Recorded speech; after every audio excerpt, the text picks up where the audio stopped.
ဒီခန်းကြီးသုံးလုံးကိုဘယ်လိုမျိုးအလွဲမှတ်မလဲဆိုလို့ရှိရင်အတူတူမှတ်ကြည့်ကြရအောင်နော်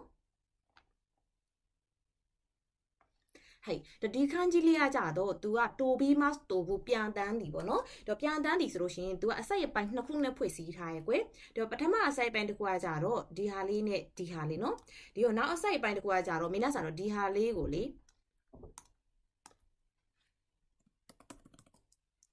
ဒီဟာလေးကကြတော့တိုပြီးမှတိုဘူးဆိုလို့ရှိရင်ပြန်တန်းသည်ဆိုပြီးအဓိပ္ပာယ်ရမယ်ပေါ့နော်ဒီခန်းကြီးတစ်ခုလုံးကိုအစိတ်အပိုင်းနှစ်ခုနဲ့ဖွဲ့စည်းထားရယ်နော်ဒီတော့ကြည့်ကြည့်ရအောင်ဒီတော့ဒီအပေါ်ကဒီဟာလေးနိမင်းစားဒီဟာလေးနော်ဒီဟာလေးကဘယ်နှစ်ခုပါတယ်ဆိုလို့ရှိရင်နှစ်ခုပါတယ်နော်နှစ်ခုဒီဟာလေးကိုဘလို့မှတ်ရမလဲဆိုလို့ရှိရင်မင်းသားတော့လေတင်ကာပေးစာကကြည့်ဘူးလားမသိတင်ကာပေးစာကကြည့်လို့ရှိရင်လေသူတို့လေပြန်နေကြရတယ်နော်သူတို့ရဲ့အတောင်ပံလေးကိုလေတစ်ဖက်ဖြတ်လှုပ်ပြီးတော့လေတစ်ဖက်ဖြတ်ဒီဟာလေးကအတောင်ပံနှစ်ဖက်ပေါ့နော်တစ်ဖက်ဖြတ်လှုပ်ပြီးပြန်သားနေကြရပေါ့နော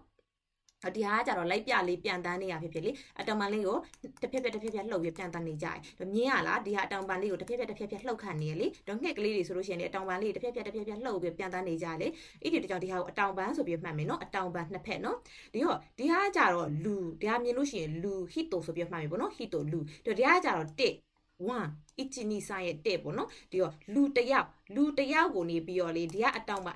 နှစ်ဖက်တက်ပေးလိုက်လို့ရှင်အဲ့ဒီလူကဘာဖြစ်သွားမှာလဲပြန်တန်းသွားမှာပေါ့ဟုတ်တယ်မလားဒီတော့ပြန်ပြီးတော့ကြည့်မယ်နော်ဒီကကြတော့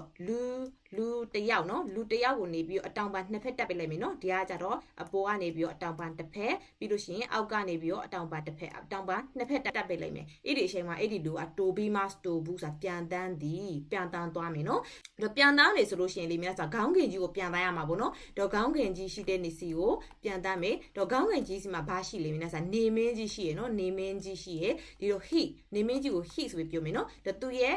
့ဥယုံမီကကြတော့ he နော်ဒီတော့နေမင်းကြီးရှိတဲ့စီကိုပြန်တန်းသွားမယ်ဆိုပြီးမှတ်မယ်နော်ဟိုက်ဒီတော့ရလားမသိဘူးလူတယောက်ကိုအတောင်ပံတက်ပေးလိုက်တဲ့အခါမှာနေပြီးတော့ဘေးကိုပြန်သွားမှလေဆိုလို့ရှိရင်နေမင်းကြီးရှိတဲ့စီကိုပြန်သွားမယ် he ဆိုတဲ့နေမင်းကြီးရှိတဲ့စီကိုပြန်သွားမယ်နော်တိုဘီမတ်တိုဘူးဆိုလို့ရှိရင်ပြန်တန်းသည်ဒီဟာကကြတော့ he ခို ki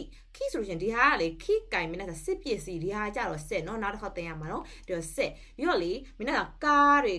ဆိုတာလေဆက်ပဲဖုံးလေးဆက်ပဲယထာလေးဆက်ပဲနော်ယထာဒီဟာတွေအကုန်လုံးကဆက်ပဲလေမင်းကဒီတော့စစ်ပစ္စည်းစီအကုန်လုံးစီမှာတောင်လေဒီလေရင်ဆိုတဲ့စစ်ပစ္စည်းလေရင်ဆိုတာလေစစ်ပစ္စည်းတစ်ခုပဲလေနော်ဒီလေရင်ပြန်တစ်ခုပဲပြန်သားနိုင်တယ်ဟာလားဒီလေရင်ပြန်တစ်ခုပဲပြန်သားနိုင်တဲ့အတွက်ကြောင့်ပြန်သားနိုင်တဲ့စစ်ပစ္စည်းကဘာစစ်ပစ္စည်းလဲလေရင်ပြန်ဒီဟီခိုခီဆိုလို့ရှိရင်လေရင်ပြန်ဆိုပြီးဖြစ်သွားမယ်နော်ဒီဟီခိုဂျိုဆိုလို့ရှိရင်လေရင်ကွင်းဒီလေရင်ဆင်းတဲ့အကွင်းပေါ့နော်ဟိုက်ဒီနောက်တစ်ခုဆက်သွားခြင်းမယ်ဟဲ့မင်းတို့ဒီခန်းကြီးလေးကကြတော့စစ်ပစ္စည်းနော်မင်းတို့စစ်ကရိယာစစ်ပစ္စည်းဆိုပြီးတော့မှတ်မယ်နော်ဒီခန်းကြီးလေးကိုဘယ်လိုမှတ်မလဲဆိုလို့ရှိရင်သူ့ကိုအစိုက်အပိုင်းအနေနဲ့3ပိုင်းပိုင်းနိုင်ပြီပေါ့နော်3ပိုင်းဒီရောကြည့်မယ်နော်ဒီကကြတော့တက်ပင်နော်မင်းတို့တော့လေတက်ပင်ကိုခုတ်တဲ့အခါမှာအရင်ခေတ်ကဆိုလို့ရှိရင်ဘာနဲ့ခုတ်တာလဲတက်ပင်ခုတ်လို့ရှိရင်ဓာတ်နဲ့ခုတ်တယ်နော်ဓာတ်နဲ့ခုတ်တယ်ဒါပေမဲ့ဒီနေ့ခေတ်မှာဘာရင်းနဲ့ခုတ်လို့ဆိုတော့လွှတ်ဆက်ရင်းနဲ့ခုတ်တယ်နော်လွှတ်စစ်တွေနဲ့နေပြီးခုတ်တယ်တက်ပင်ကိုလေဘာနဲ့ခုတ်တာလေလွှတ်စစ်တွေနဲ့ခုတ်တယ်ဟာလားတက်ပင်ကိုစစ်နဲ့ခုတ်တယ်အဲ့ဒီအချိန်မှာနေပြီးတော့လေဒါကကြတော့မှုဒါလေးကကြတော့ခတခဏရဲ့မှုလေနော်မင်းနဲ့မှုဆိုတဲ့ခတခဏနေမြင်ခွေလေဒီတော့မှုသွားဘူးနော်မှုဆိုမှုသွားတက်ပဲလေးတဲ့အခါမှာလေမင်းနဲ့ဆန်တော့ဘုံဆိုပြီးတခါလေးလေးသွားတယ်လေသူ့ကိုအနှေးကွက်နဲ့ကြည့်မိဆိုလို့ရှိရင်လေအဲ့ဒီတက်ပင်ကနေပြီးတော့ဗောနော်ဒါကနေပြီးတော့တက်ပင်ဟာလားတက်ပင်ကိုနေပြီးတော့လှေးလိုက်တယ်ဆိုလို့ရှိရင်ဒီလိုမျိုးမှုဆိုအရှိန်နဲ့လေးတိလားအနှေးကွက်နဲ့ဆိုလို့ရှိရင်ဒီလိုလေးသွားဗောနော်ဒီတော့မှုပြီးတော့လေးသွားဗောနော်တဖြည်းဖြည်းမှုပြီးတော့လေးသွားတယ်နော်ဒီတော့အဲ့ဒီတော့ကျတော့မုံလေးပါမယ်နော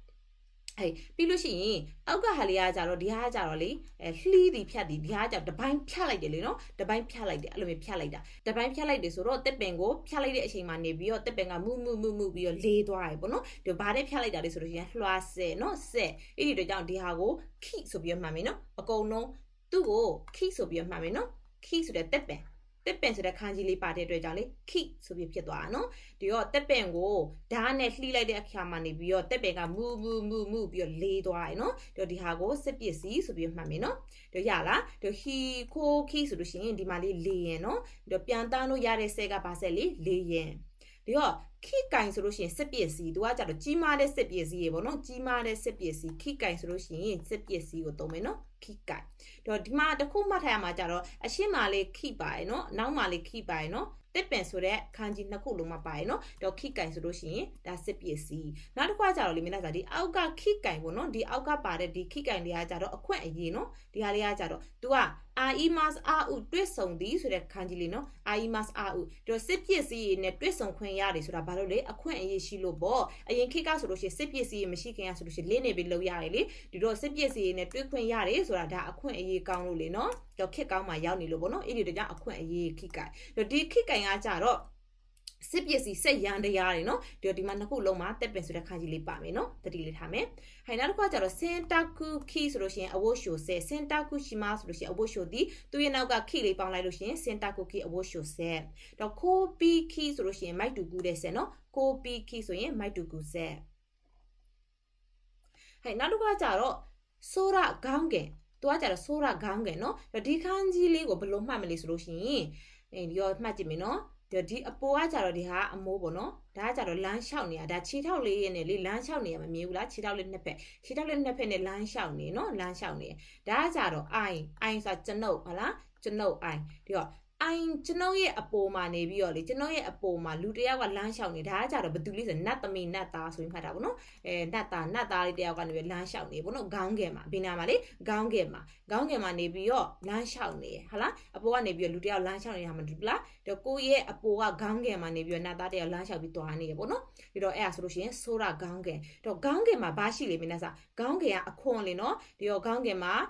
တိမ်တွေဘာလေးမရှိဘူးဆိုလို့ရှိရင်လုံးဝနေသားတဲ့နေ့ဆိုလို့ရှိရင်အပြာရောင်ခွေးရှိတဲ့နေ့ဆိုလို့ရှိရင်ဘာမှမရှိဘူးပေါ့နော်တော့လွတ်နေတာပေါ့နော်အခွန်ဖြစ်နေတာတော့ခါရဆိုလို့ရှိရင်အလွတ်အခွန်ကိုပြောရနော်ဟဲ့ဒီတော့ဂအာကုဆိုလို့ရှိရင်နေရာလွတ်တီဂအာကိမတ်ဂအာကုဆိုလို့ရှိရင်နေရာလွတ်တီတော့ထိုင်ခုံနေပါတယ်နေရာလွတ်နေတာပေါ့နော်ဒီတော့အိုအာခေဒုဆိုလို့ရှိရင်နေရာလွတ်အောင်လုပ်တီသူကကြတော့အချိန်စရင်းတွေကိုနေပြီးတော့လေအချိန်စရာတွေကိုပေါ့နော်ကိုယ့်ရဲ့ schedule တွေကိုနေပြီးတော့အချိန်ကိုနေရာလွတ်အောင်ထားတာအဲ့လိုမျိုးဟာမယ်တော်တယ်နော် line shoe schedule ကိုအခက်တဲ့အိုကုဆိုလို့ရှိရင်နောက်အပါကိုယ့်ရဲ့ schedule ကိုနေရာလွတ်အောင်လုပ်ထားတယ်ဆိုပြပြောမယ်နော်ဒါကကြတော့ခူခိုးဆိုလို့ရှိရင်လေဆိုင်နော်ခူခိုးဆိုလို့ရှိရင်လေဆိုင်ဒါခူခီဆိုလို့ရှိရင်လေထုခူခီဆိုလို့ရှိရင်လေထုဒီတော့ဒီခေါင်းကင်မှာပါရှိလေလေထုရှိရနော်ခူခီဆိုတဲ့လေထုရှိရဒီတော့လေဆိုင်ဆိုတာကြောင့်လေတော့ခေါင်းကင်နဲ့တက်ဆိုင်နေတဲ့အရာဖြစ်တဲ့အတွက်ကြောင့်လေခူခိုးဆိုလို့ရှိရင်လေဆိုင်ဆိုပြီးမှတ်မယ်နော်はい、皆さん今日も見てくださってありがとうございました。じゃあまたね、バイバイ。